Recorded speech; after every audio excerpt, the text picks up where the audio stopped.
Le rire résonna comme un éclat de verre brisé dans la nuit parisienne. Et Victor sut, au plus profond de ses entrailles, que c'était lui. Léonard. Ce son. Ce rire rauque et joyeux qui avait autrefois fait fondre les murs de son cœur surgissait maintenant d'une foule anonyme. Masqué. Lors d'une fête d'Halloween sur les berges de la Seine. Il s'élança, le cœur battant, repoussant les corps déguisés en vampires et sorcières. Mais le rire s'évanouit, le laissant seul avec le fantôme d'un baiser volé 2 ans plus tôt. Dans ce baiser, sous les masques, il avait goûté à l'interdit, la peau salée de Léonard contre la sienne. La chaleur d'un corps qui tremblait comme une feuille d'automne. Et ce murmure « On ne me lâche pas » qui avait scellé leur destin. Mais Paris, cette ville de lumière trompeuse, avait tout effacé, une trahison, un silence et un amour réduit à cendres. Pourtant, ce soir-là, Victor jura de le retrouver. Même si cela signifiait fouiller les ruelles sombres jusqu'à l'aube. Victor traversa le pont des Arts. Les masques accrochés aux grilles claquant comme des avertissements dans le vent froid d'octobre. La fête battait son plein en contrebas. Une explosion de couleurs criardes et de rires forcés. Organisée par des expatriés américains qui infusaient à Paris ce goût sucré et mélancolique de leur Noël en carton-pâte. Il portait un simple masque de loup, acheté à la va-vite dans une boutique du Marais. Ses yeux verts perçant l'ombre comme des phares dans la brume. 2 ans. 2 ans depuis cette nuit où tout avait commencé. Et où tout s'était brisé. C'était une autre Halloween. Une de ces soirées où la ville se déguisait pour oublier ses peines. Victor, alors étudiant en littérature à la Sorbonne, fraîchement débarqué de sa petite ville normande, s'était retrouvé chez des amis dans un loft du 11e arrondissement. L'air était chargé d'encens et de vin rouge bon marché. Les invités masqués dansaient sur des airs de jazz manouche remixés. Il avait bu trop de punch. Riait nerveusement à des blagues qu'il ne comprenait pas vraiment. Sentant pour la première fois ce frisson d'être vraiment vu au milieu d'une foule d'étrangers. Puis Léonard était apparu. Grand. Élancé. Avec une grâce féline qui trahissait ses origines provençales. Il portait un masque de fantôme diaphane, fait de voiles blancs qui flottaient autour de son visage comme un suaire vivant. Ses yeux, d'un bleu profond comme la Méditerranée en hiver, avaient accroché ceux de Victor à travers la pièce. « Tu danses » avait-il demandé d'une voix basse. Presque un ronronnement. Entendant une main gantée. Victor avait hoché la tête. Muet. Et s'était laissé entraîner dans le tourbillon. Leur premier contact avait été électrique, une main sur la hanche. Un souffle chaud contre l'oreille. Ils avaient dansé, collés l'un à l'autre, ignorant les regards curieux. Paris. Cette nuit-là semblait conspirer pour eux, la lune filtrait à travers les fenêtres hautes, jetant des ombres argentées sur leurs masques. Quand la musique s'était tue un instant, Léonard avait murmuré « Viens dehors. » J'étouffe ici. Victor l'avait suivi sans un mot. Le cœur cognant comme un tambour de carnaval. Dehors. Dans la cour pavée. L'air était frais. Chargé de l'odeur des feuilles mortes et des châtaignes grillées des vendeurs ambulants. Il s'était arrêté sous un porche. Essoufflé. Léonard avait retiré son masque le premier, révélant un visage anguleux. Des lèvres pleines ourlées d'un sourire espiègle. « Et toi » avait-il challengé. Ses doigts effleurant le bord du masque de Victor. Celui-ci avait hésité. Puis obéi. Sentant l'air froid caresser sa peau rougissante. Victor avait-il dit simplement. Léonard avait répondu l'autre. Et ce nom avait résonné comme une promesse. Le baiser était venu naturellement. Comme si leur corps l'avait attendu toute une vie. Léonard l'avait plaqué doucement contre le mur. ses lèvres chaudes et insistantes. Goûtant au bourbon sur la langue de Victor. C'était doux et sauvage à la fois. Un mélange de tendresse et d'urgence. Comme si le monde entier pouvait s'effondrer autour d'eux. Victor avait senti ses mains remonter le long de son dos, tirant sur sa chemise. Et il avait répondu avec une ferveur qu'il ne se connaissait pas. Pour la première fois. Il se sentait vivant. Désiré. Entier. Ne me lâche pas, avait soufflé Léonard contre sa bouche. Et Victor avait juré en silence qu'il ne le ferait jamais. Ils étaient rentrés ensemble ce soir-là. Dans l'appartement exigu de Léonard près de Bastille. C'était un chaos charmant, des toiles inachevées empilées contre les murs. Léonard était artiste. Peignant des portraits abstraits de la ville qui capturaient son âme tourmentée ou des livres entassés sur le sol. Et un lit défait qui les avait accueillis comme un refuge. Ils avaient fait l'amour lentement. Explorant chaque courbe. Chaque cicatrice invisible. Victor avait découvert les tatouages discrets sur les épaules de Léonard. Des vagues stylisées rappelant son enfance à Marseille. Et il les avait tracés du bout des doigts. Comme pour ancrer ce moment dans l'éternité. Les semaines suivantes avaient été un tourbillon. Ils se voyaient tous les jours, promenade le long de la Seine au lever du soleil. Café volé dans des bistrots enfumés du quartier latin. Nuit passée à débattre de Rimbaud et de Whitman sous les couvertures. Léonard, avec son rire contagieux et ses silences profonds, avait ouvert à Victor un monde qu'il ignorait, celui de l'amour entre hommes. Sans chaîne ni jugement. À Paris. On peut être qui on veut, disait-il souvent. Les yeux pétillants. Victor, qui avait grandi dans une famille conservatrice où l'homosexualité n'était qu'un murmure honteux, buvait ses paroles comme un élixir. Mais sous cette idylle, des fissures apparaissaient déjà. Léonard parlait peu de son passé, une enfance chaotique. Un père marin absent. Une mère qu'il avait élevée seule dans les ruelles de la Panier à Marseille. Il fuyait les questions sur ses ex. Changeant de sujet avec un baiser ou une anecdote drôle. Victor, trop ébloui, ne creusait pas. Il se contentait de ses instants volés. Ignorant le malaise qui grandissait en lui quand Léonard disparaissait parfois des nuits entières. Prétextant des inspirations pour ses toiles. Un soir d'hiver.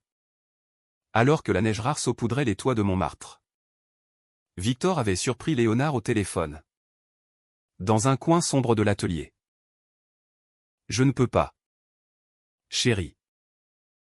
Pas maintenant, murmurait-il. La voix tendue. Victor avait reculé. Le cœur serré. Mais n'avait rien dit. L'amour, pensait-il, exigeait de la confiance aveugle. C'était son premier amour. Après tout, il ne voulait pas le gâcher par des soupçons. Pourtant, le doute s'insinuait comme un brouillard. Léonard devenait distant. Ses rires plus rares. Ses regards fuyants. Victor se raccrochait aux souvenirs, ce baiser masqué. Ce ne me lâche pas qui résonnait encore dans ses rêves. Il ignorait que la trahison couvait. Prête à éclater comme une tempête sur la Manche. La fête d'Halloween actuelle. 2 ans plus tard. N'était qu'un écho cruel. Victor, désormais professeur adjoint à la Sorbonne, avait accepté l'invitation par masochisme. Espérant contre toute raison apercevoir Léonard dans la foule. Et ce rire. Ce rire l'avait transpercé. Il fouillait maintenant les berges. Slalomant entre des groupes de fêtards ivres. Son masque de loup de travers. Léonard, aplatait-il. Mais sa voix se perdit dans le tumulte. La Seine coulait indifférente. Reflétant les lumières des bateaux-mouches comme des promesses brisées. Soudain. Il le vit, une silhouette familière. Adossée à un arbre. Riant avec un groupe d'amis masqués. Le cœur de Victor s'arrêta. Léonard portait un costume de pirate. Son masque relevé sur le front, révélant ce visage qu'il n'avait jamais oublié. Il était plus mince. Des cernes sous les yeux. Mais ce rire.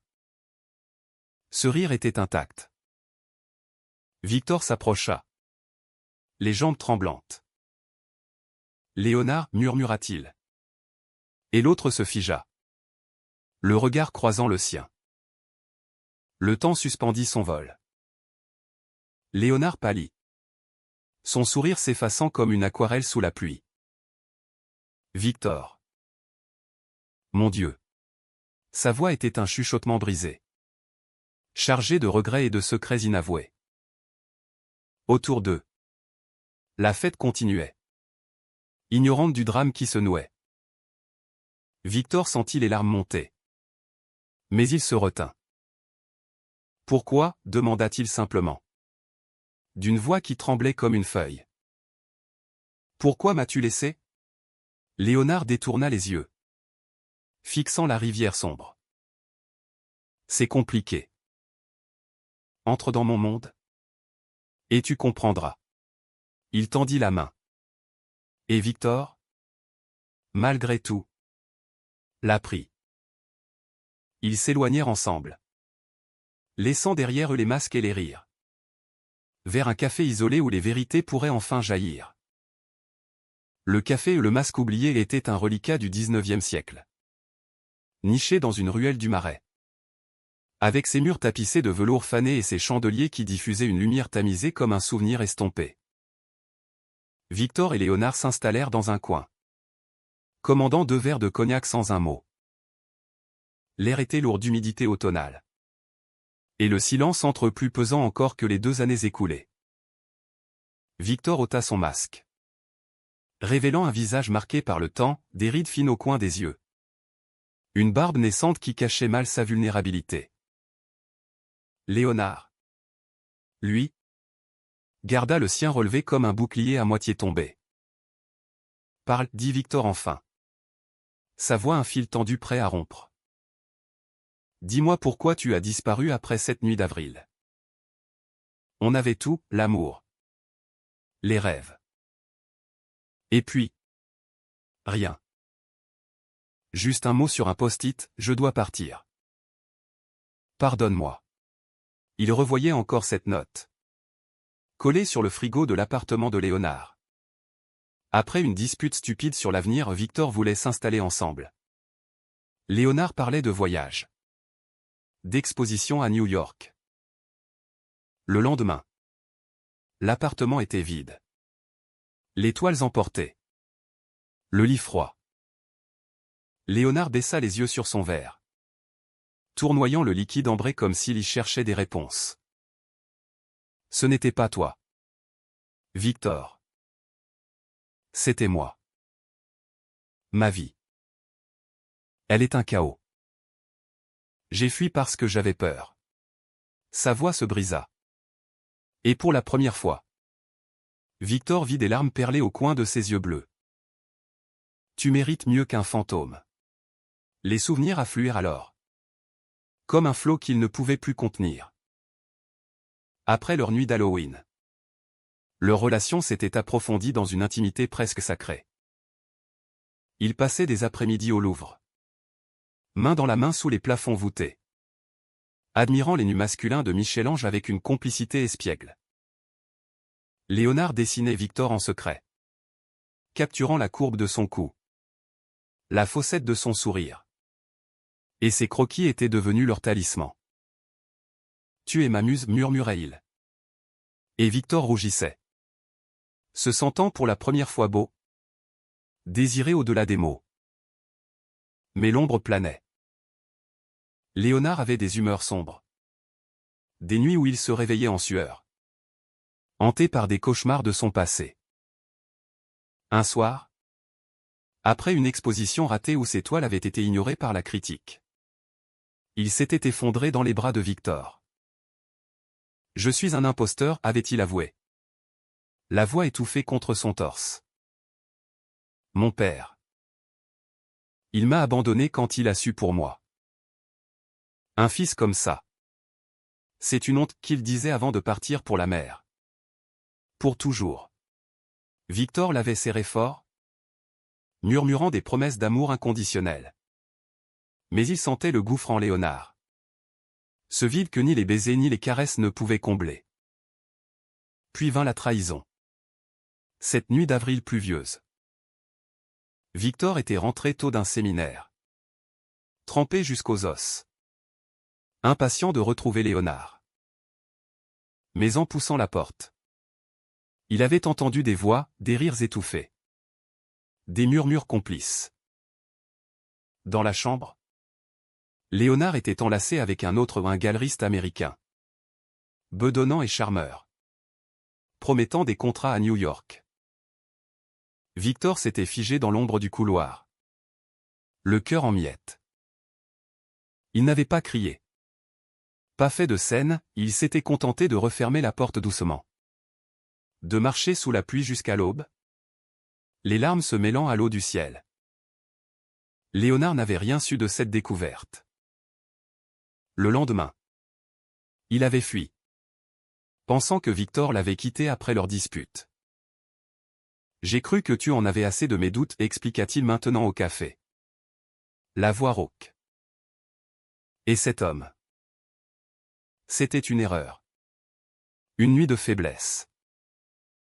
Il représentait l'échappatoire. Le succès que je n'arrivais pas à saisir ici. Mais Victor? Je n'ai jamais cessé de t'aimer. Ces 2 ans. J'ai erré, Berlin. Londres. Même New York. Mais ton rire me poursuivait partout. Victor écoutait. Déchiré entre la rage et la tendresse. La trahison brûlait encore. Un feu lent qui consumait ses nuits solitaires.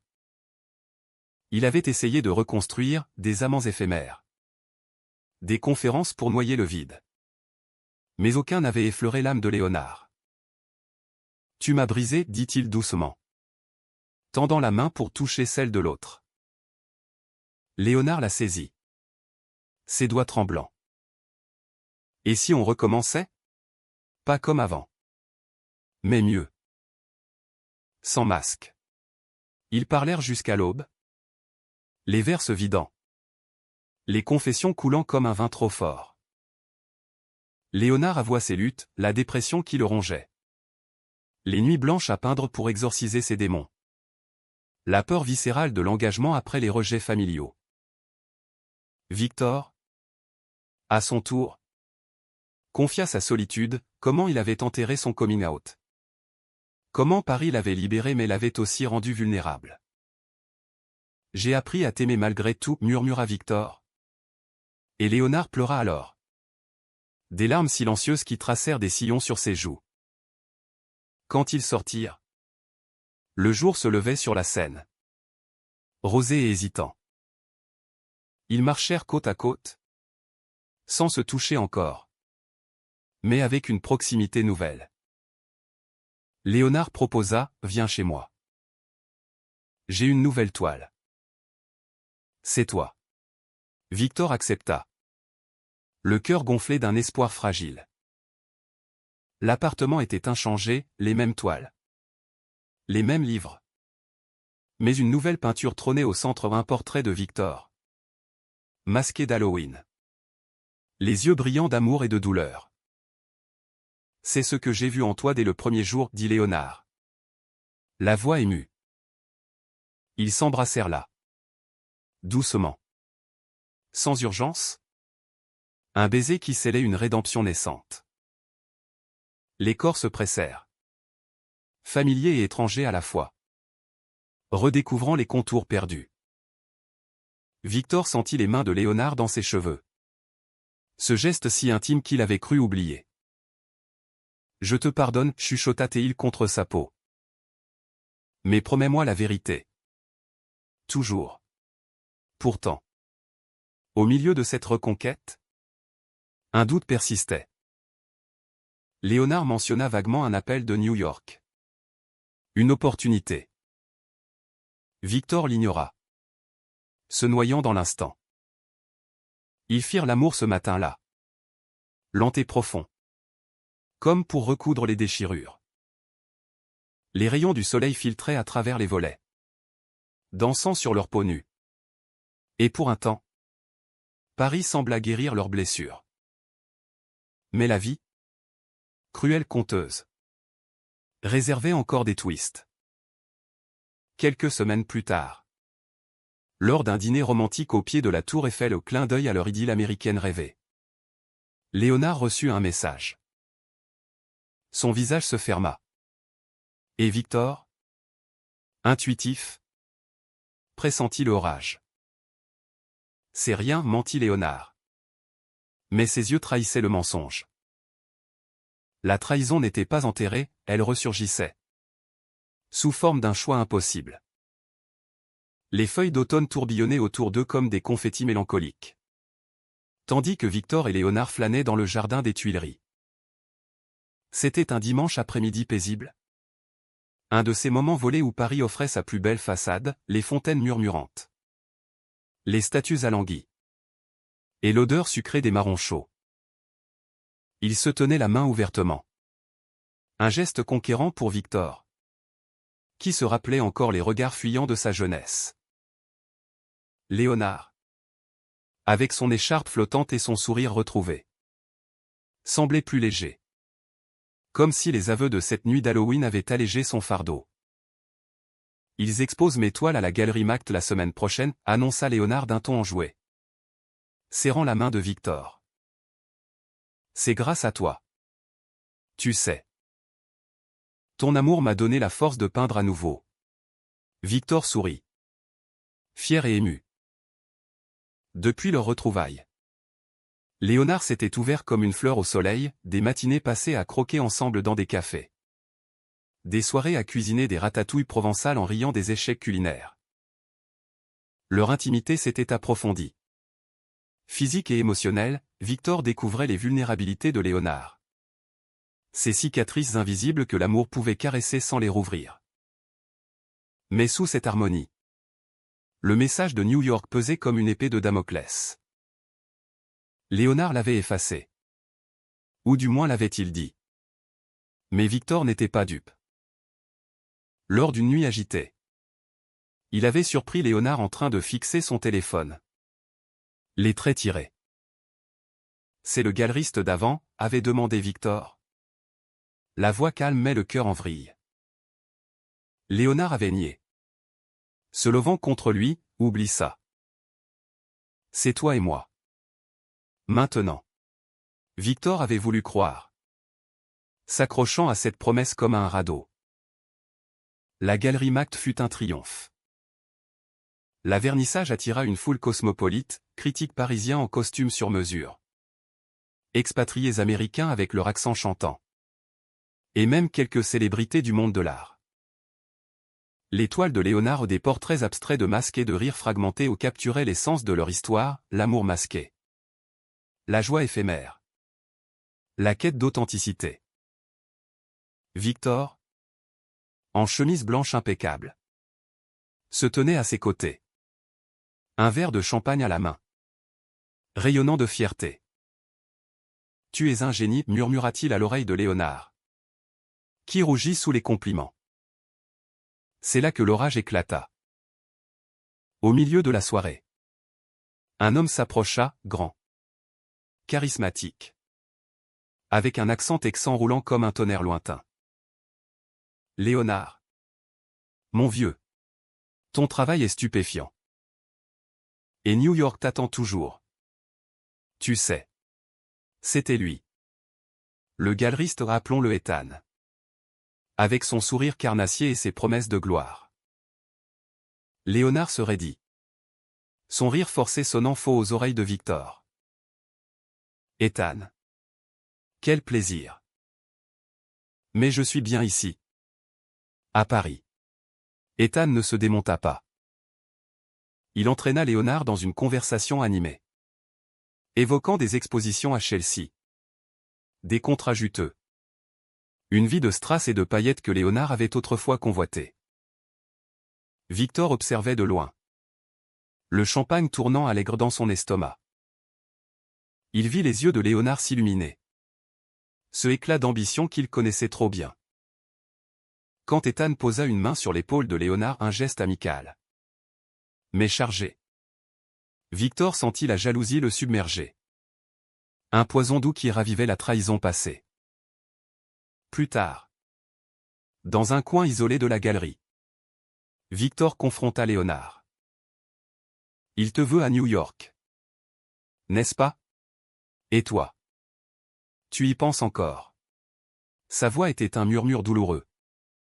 Les yeux brillants de larmes contenues. Léonard soupira, passant une main dans ses cheveux ébouriffés. C'est une opportunité. Victor. Pas une trahison. Je pourrais briller là-bas. Ramener l'argent pour nous deux. Pour un avenir stable. Mais ces mots sonnaient creux. Et Victor secoua la tête. C'est toujours la même fuite. Tu me laisses ici? Encore une fois.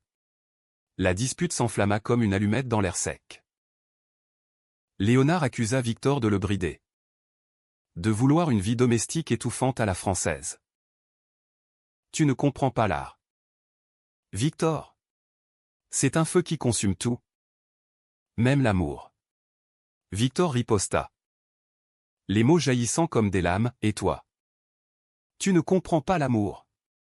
Pour toi. C'est un masque qu'on enlève quand ça arrange. Les invités autour jetèrent des regards discrets. Mais ils s'isolèrent. Les voix montant en un crescendo de reproches et de regrets. Léonard partit le premier.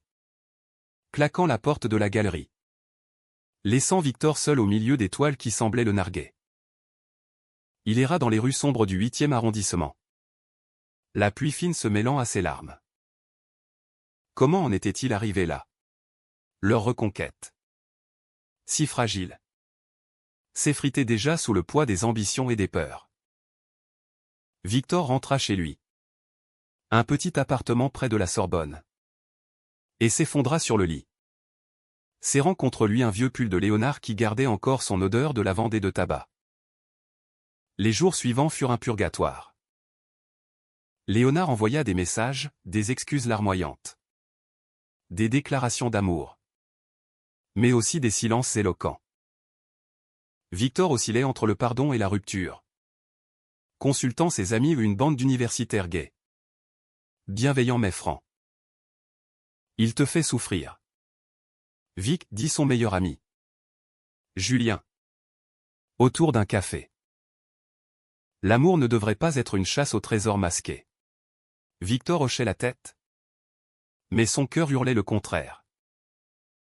Puis vint le coup de grâce.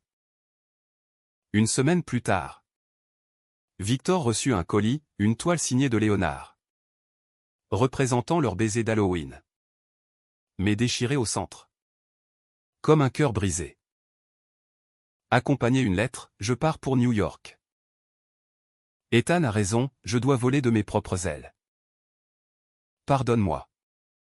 Encore. Ton rire me hantera toujours. Victor s'effondra. Le monde s'écroulant en un instant.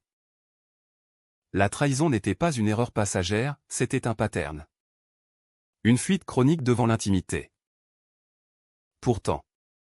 Au milieu de la douleur. Une graine de résilience germa. Victor rangea la toile. Non pas en la jetant. Mais en la couvrant d'un drap blanc, un masque temporaire. Il reprit ses cours. Ses promenades solitaires. Et même un rencard timide avec un collègue charmant. Paris. Impitoyable et généreuse. Lui offrait une seconde chance. Mais Léonard. Léonard restait une plaie ouverte. Un rire qu'il cherchait encore dans la foule.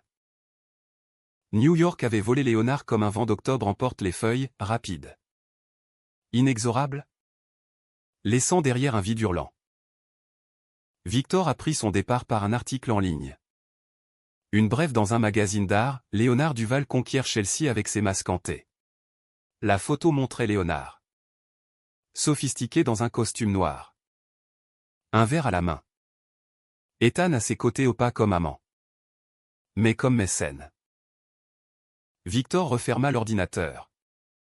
Le cœur serré. Et sortit marcher sous un ciel parisien bas et gris. La scène, fidèle complice, l'accueillit comme une vieille amie. Ses eaux troubles reflétant son tumulte intérieur. Les mois suivants furent une lente reconstruction. Victor plongea dans son travail, des conférences sur Proust et l'amour caché. Des essais sur la littérature queer qui catharsisaient sa propre histoire. Il rejoignit un groupe de soutien pour hommes gays. Où des âmes blessées partageaient leurs cicatrices autour de thé fumant. L'amour n'est pas une possession, lui dit un soir un ancien. Un écrivain buriné par les ans. C'est un don qu'on offre. Et parfois, qu'on perd. Victor hocha la tête, apprenant à lâcher prise. À transformer la douleur en encre. Pourtant, Léonard hantait ses nuits. Dans ses rêves. Ce rire résonnait. Ce baiser masqué se répétait en boucle. Victor écrivit des lettres qu'il n'envoya jamais, des pages de rage. De tendresse. De questions sans réponse. Pourquoi fuis-tu toujours l'évidence de nous, griffonnait-il. Les larmes tachant le papier. Un jour, impulsif, il en posta une. Anonyme. À l'adresse de la galerie new-yorkaise. La réponse arriva des semaines plus tard, une carte postale. Un dessin hâtif de la statue de la liberté masquée d'Halloween. Je ris moins. Ici. Ton silence me manque plus que tout. Elle. Ce elle fut un baume et un poison. Victor répondit. Cette fois avec mesure, des nouvelles de Paris. Des expositions qu'il visitait seul. Un aveu discret, je t'aime encore. Mais j'apprends à m'aimer moi. Leur correspondance devint un fil ténu reliant les océans, des mots prudents. Des souvenirs partagés. Sans promesses ni regrets explicites. Léonard confiait ses succès et une toile vendue à un collectionneur célèbre mais aussi ses solitudes, les nuits froides de Manhattan. Où les lumières de Times Square ne comblaient pas le vide. Le point de rupture ou de renaissance survint 6 mois plus tard. Lors d'une exposition itinérante à Paris. Léonard revenait. Pour une semaine seulement. Sous l'égide d'Ethan. Victor l'apprit par hasard. En feuilletant un programme culturel. Son premier instinct fut de fuir, ignorer. Effacer. Avancer. Mais le destin. Ce farceur intervint. Le soir du vernissage. Au centre Pompidou. Victor s'y rendit. Incognito dans la foule. Un masque invisible de curiosité et de masochisme. Léonard était là. Au centre de l'attention, plus mature. Les traits affinés par la vie américaine. Mais les yeux lasses. Cherchant quelque chose ou quelqu'un dans l'assemblée. Leurs regards se croisèrent à travers la salle. Un choc électrique qui figea le temps. Victor sentit son pouce accélérer. Ce mélange de désir et de crainte si familier. Léonard s'excusa auprès d'un critique et s'approcha. La voix tremblante, Victor. Tu es venu. Ils parlèrent dehors. Sur la place Georges Pompidou. Sous un ciel étoilé inhabituellement clair. Pas de cris. Pas de reproches immédiats, juste une conversation nue. Dépouillée. Léonard avoua, New York m'a donné la gloire. Mais pas la paix. Ethan. C'était une illusion. Un moyen de fuir. J'ai couché avec lui. Oui. Mais c'était vide. Comme un masque sans visage. Victor écouta. La gorge nouée. Et moi? Étais-je aussi un masque? Léonard secoua la tête. Les larmes coulant librement. Non. Tu étais la vérité. La seule que j'ai fui par peur de la briser. Le conflit culmina alors. Dans une explosion cathartique. Victor hurla ses douleurs accumulées, les nuits solitaires. Les doutes? La trahison qui l'avait rendu méfiant envers l'amour. Tu m'as appris à voler. Léonard. Mais tu m'as laissé tomber du nid. Léonard. À genoux sur le pavé froid. Implora pardon. Son rire brisé en sanglots. Des passants curieux s'arrêtèrent. Mais ils s'en moquaient, c'était leur drame. Personnel et universel. Au lever du jour. Épuisés. Ils se retrouvèrent enlacés sur un banc. Les corps secoués de frissons. Reste, murmura Victor. Pas pour moi. Mais pour nous. Construisons quelque chose de vrai. Sans océan entre. Léonard hésita. Puis hocha la tête. Je vends tout à New York. Je reviens. Mais promets-moi, plus de masques. Seulement nous. Nus et entiers. Ce fut le début d'une guérison fragile. Léonard annula ses contrats. Affrontant la colère d'Ethan avec une dignité nouvelle. Il revint à Paris pour de bon. Louant un atelier plus grand dans le 13e. Où ils peignirent ensemble, Victor écrivant des poèmes sur les toiles de Léonard. Fusionnant mots et couleurs en une symbiose créative. Leur amour. Jadis passionné et tourmenté. Mûrissait en une tendresse profonde. Faite de silence complice et de rires partagés. Mais la vie n'était pas un conte, des ombres persistaient. Léonard luttait encore contre ses démons. Consultant un thérapeute pour dénouer les nœuds de son passé. Victor, lui, apprenait la patience. À ne pas tout vouloir contrôler. Il voyageait, un week-end à Marseille. Où Léonard présenta Victor à sa mère. Une femme aux yeux salés par les ans. Qui les embrassa tous deux avec une bénédiction muette. Il a toujours été un rêveur, dit-elle. Et Victor comprit enfin les racines de sa fuite. L'hiver enveloppa Paris d'un manteau blanc et silencieux.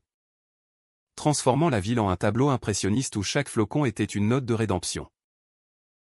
Victor et Léonard. Désormais inséparables. Fêter Noël dans l'appartement réaménagé, un sapin clairsemé orné de masques miniatures d'Halloween, un clin d'œil ironique à leur genèse. La table croulait sous les bûches et les vins de Bordeaux. Et pour la première fois, Victor invita sa famille normande. Un pas vers la réconciliation avec ses origines. La soirée fut un mélange de tension et de joie. Les parents de Victor, conservateurs mais aimants, posèrent des questions maladroites, et ce Léonard. Il est stable? Victor rit nerveusement, serrant la main de son amant sous la table. Léonard, avec son charme provençal, conquit la tablée par des anecdotes drôles et une tourte aux figues divines. L'amour, c'est comme une toile, dit-il en levant son verre. Il faut du temps pour que les couleurs se fondent. Les parents hochèrent la tête, émus malgré eux. Et Victor sentit un poids s'envoler au celui du secret familial. Au fil des mois, leur relation s'épanouit en une humanité profonde. Tissée de gestes quotidiens, les matins où Léonard préparait du café fort pendant que Victor lisait à voix haute des passages de Les Chants de Maldoror, les soirs où il dansait nu dans le salon sur du Billie Holiday. Riant des faux pas. L'intimité physique, jadis urgente, devint une exploration tendre, des caresses qui racontaient des histoires. Des murmures qui guérissaient les silences passés. Pourtant, le vrai test vint au printemps. Lors d'une rechute de Léonard. Une critique acerbe sur sa dernière exposition du déjà-vu masqué en originalité le plongea dans une spirale sombre. Il se retira. Refusant les repas. Peignant frénétiquement des toiles noires de rage. Victor, au lieu de fuir, s'assit à ses côtés. Lisant des lettres d'amour de Verlaine à Rimbaud pour rappeler que les génies sont aussi des hommes brisés. Je suis là, disait-il simplement. Et Léonard, un soir, s'effondra dans ses bras, j'ai peur de te perdre à nouveau. Par ma faute. Cette vulnérabilité forgea leur lien en acier. Ils décidèrent ensemble d'une thérapie de couple. Un rituel hebdomadaire dans un cabinet du 5e arrondissement. Où ils déconstruisirent les masques, la fuite de Léonard comme armure contre le rejet. La jalousie de Victor comme écho de son insécurité. L'amour n'est pas parfait, conclut le thérapeute un jour. Mais il est humain. Ils rirent. Main dans la main. Sortant dans la lumière printanière de Paris. Renouvelés. L'été les trouva en Provence. Chez la mère de Léonard. Dans une maison au volet bleu dominant la mer. Ils se baignèrent nus dans des criques cachées. Firent l'amour sous les pins parasols. Et Léonard peignit enfin une toile collective, eux deux. Sans masque. Riant face à l'horizon. C'est notre vérité, dit-il en la signant Victor et Léonard. Victor, ému, l'embrassa, et se rirent. Je l'ai trouvé en toi. De retour à Paris. Ils engagèrent un projet commun, un livre d'art. Mêlant les poèmes de Victor aux illustrations de Léonard. Sur l'amour queer à travers les âges. Les éditeurs s'enthousiasmèrent. Et le lancement? Un soir d'automne. Attira une foule bienveillante. Parmi les invités, Ethan apparut. Désormais un ami distant. Tu as choisi la sagesse, dit-il à Léonard en serrant la main de Victor. New York est brillant. Mais froid. Ici, c'est vivant.